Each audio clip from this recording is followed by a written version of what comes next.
In recent weeks, there's been a lot of talk about the lower Donlands, mainly because of this proposed sports facility that would go right down over here. But for many Torontonians, the lower Donlands is kind of a black hole at the bottom end of the city, not a place that they're familiar with. So I thought it would be a good idea to come down here and take a look around. And the central fact, the big move that would happen down here is that the Don River would be, the mouth of the Don River would be renaturalized. Now, this is the Don right here. And as you can see, it takes a hard right here and flows west out to Lake Ontario. This is called the Keating Channel. This was built in the early years of the last century by our forefathers who thought that wetlands were not a desirable thing to have in the city. In fact, the mouth of the Don was the largest wetland on the entire Great Lakes.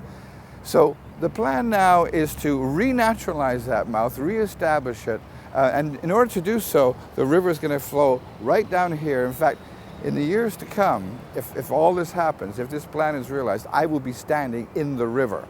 The Keating Channel will be kept, but in a whole new neighborhood will be built in here, a neighborhood for between 20 and 25,000 people with 5,000 to 8,000 jobs. So the changes that are being proposed are transformative. They are enormous. They will completely reinvent this part of the city. I'm standing now on Cherry Street where it crosses the Ship Channel. The Ship Channel is the south end of the lower Donlands. Down there is Cherry Beach and the beginning of Lake Ontario Park, which extends quite far to the east into Scarborough.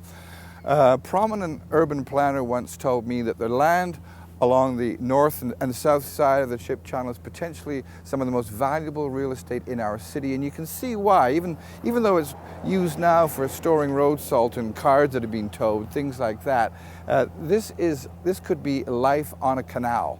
Everybody loves to be on the edge of the water. The appeal is enormous, and I think that it's important that we keep that in sight as we move forward into the future. This is not a plan that's going to be realized in the next couple of years. It's going to take a couple of decades, in fact. But the city could be transformed, and that transformation could happen right here. For thestar.com, I'm Christopher Hume.